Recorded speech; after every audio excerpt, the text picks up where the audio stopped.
What's going on, everyone, and welcome to the RabidMining YouTube channel. So today we are checking out the Goldshell HS Lite. So the Goldshell HS Lite is one of Goldshell's latest models of ASIC miners. And before we get into this, I do have to give a shout out to Coin Mining Central for giving me the opportunity to try out this ASIC miner. So Coin Mining Central is a ASIC miner value verified seller. They have been tested and proven to be legit. It is really hard to find legit companies these days, but these guys I can confirm are real. You can find various ASICs based on best sellers, used rigs, got mining rigs. You can shop by cryptocurrencies themselves, brand, algorithms, or regardless. They have multiple miners for any of your needs when it comes to mining crypto with ASICs. Depending what you're looking for, they also provide bulk deals on multiple orders. So here you can see in their bulk deal page, they have multiple ASICs here that you can get discounts depending on the amount that you do order. Their support is also very well known and you can get a hold of them fairly easy. So this ASIC can mine two different coins, one being Handshake and the other one being Blake2B SIA coin. Now SIA is rated for about 700 watts and does about 2.9 terahash. Currently the most profitable at $3.36 a day. Well, Handshake, it looks like it's coming in at about $2.70. Now it doesn't sound like very much, but I do think in the future this could be a very profitable ASIC miner. And I do believe this is making a lot more than what ASIC miner value is currently telling us right now. Let's start with power cable. So as you can see, this is a C20 plug. Now when dealing with anything like C13, C14, C19, C20, the male end is always the higher number. And C20 here, this is what you do find on power supplies. That's even ATX, 1500 watts or over. And then the C14s is what you would find on power supplies below 1500 watts. So because this miner only uses 700 watts on SIA coin or 1250 watts on Handshake, you can utilize 110 or 120 volts in this. But there are a few cable options that you're going to have to roll with. So one is being this C19 to C14 splitter here. You can see it converts over. So it's not really a splitter, but the C19,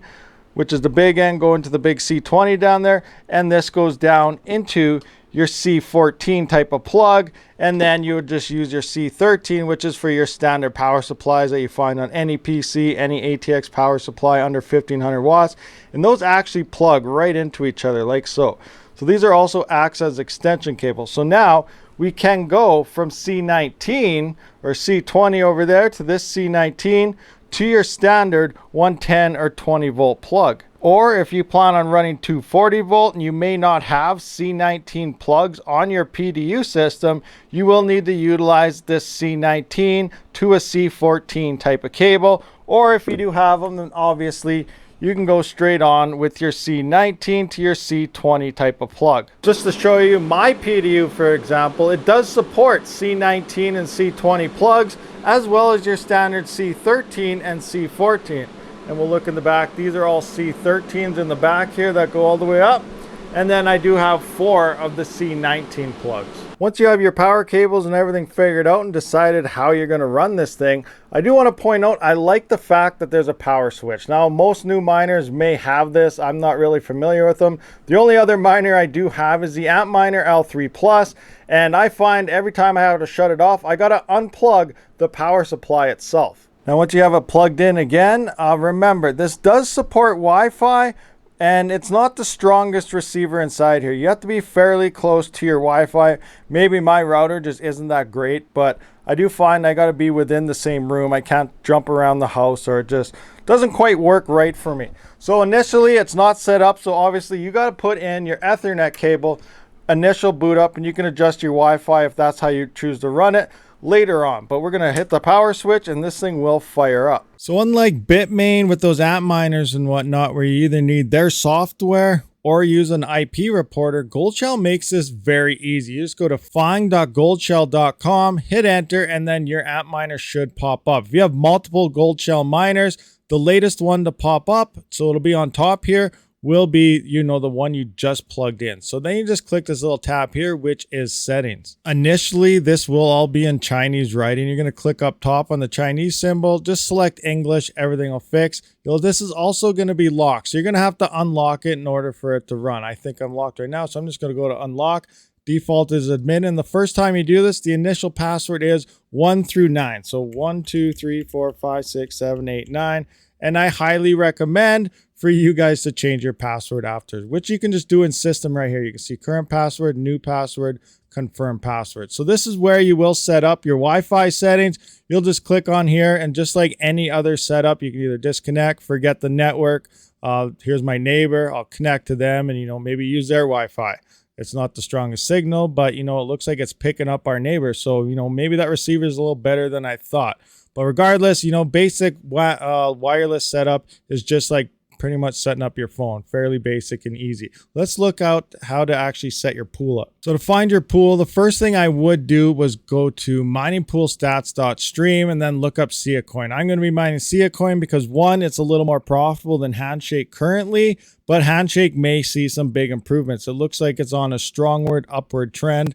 But, you know, still also Sia Coin uses less power. So, you know, kind of the best of both worlds currently, but we'll see what happens. We're going to look into some pricing later on in the video, but right now I'm going to go with luxor.tech. So we're just going to click on luxor.tech here. You're going to have to make your account here, log in, do all your stuff. Once you make your account and roll all in, you're going to have to set up your worker. Now, originally it's just going to say, you know, set up worker. You're not going to have a worker, but I'm just going to hit the little config symbol here. And this is where you get your stratum and everything. So you're going to copy this. You're also going to copy your worker over, and you can change your worker name to whatever you want.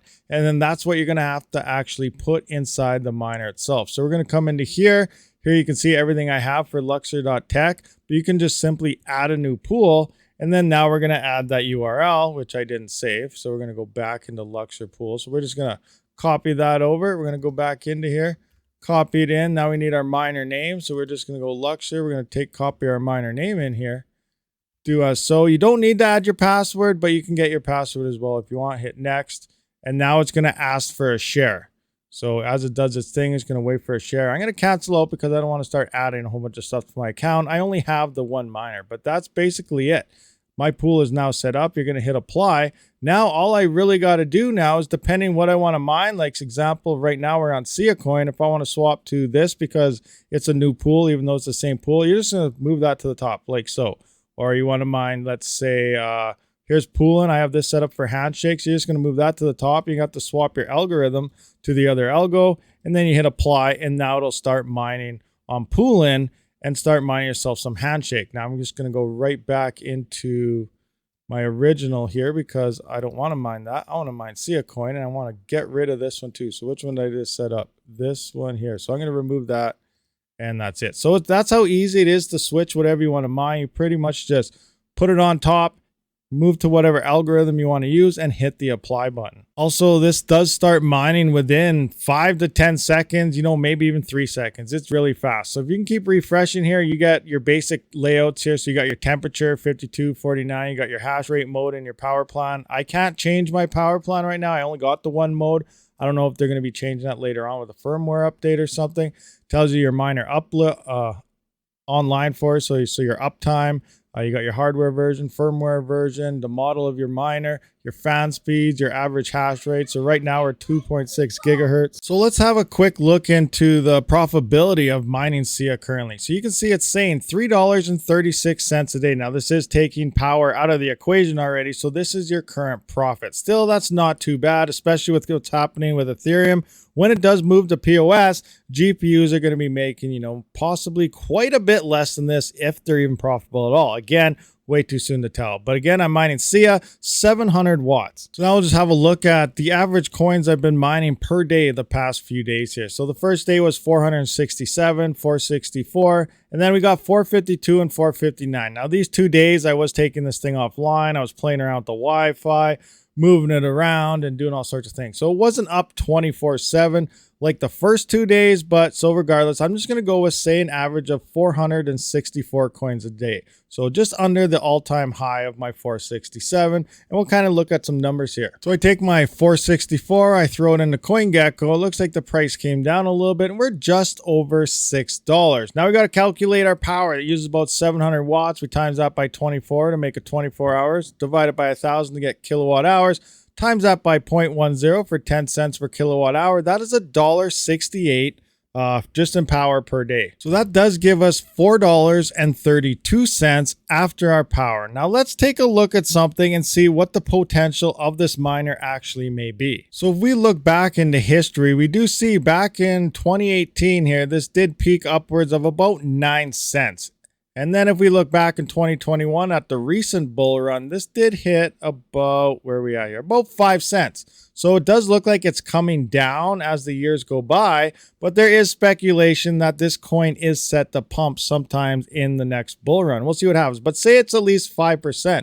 So, or 5 cents. So if we hit 5 cents at least on the next bull run. So if we're mining about 464 coins a day, we times that by 365 for a year. And then the next bull run is about, I'd say, 2 years away. Next Bitcoin halving is set in 2 years, 2024. So we're going to say 2 years. So we're going to have ourselves about 338,720 coins by then, unless, you know, a lot of people buy these miners and the difficulty goes up. But the way it's sitting right now, we're sitting around 338,000. Now let's say we hit 5 cents at that point.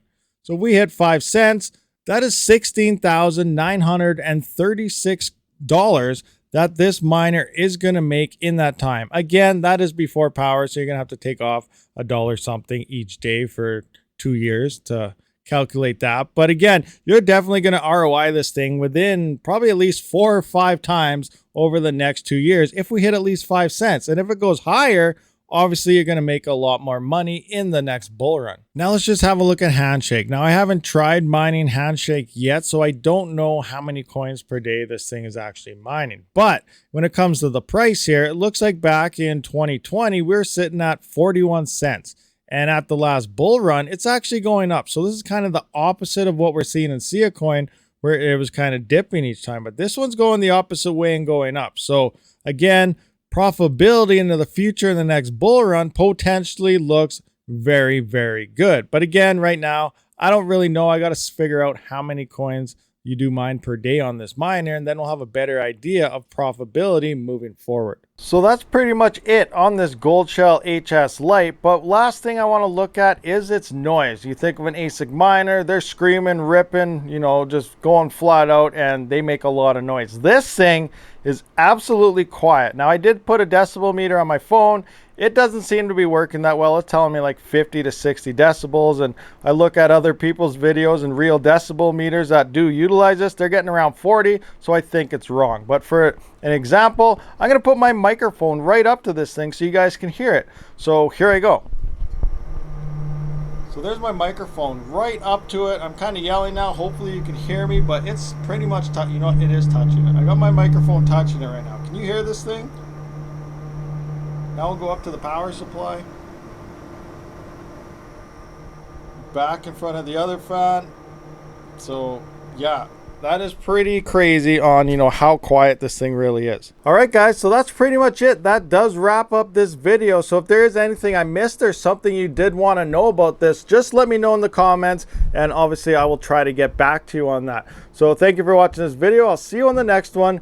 Rabid out. Thank you for watching my video, and if you haven't seen one of these, be sure to check them out. And if you already seen them, maybe you missed some, might have to watch it one more time. And if you just let it play in the background, that's all right as well. I do try to live stream every weekend as well as every couple days during the week, so be sure to be subscribed so you don't miss that.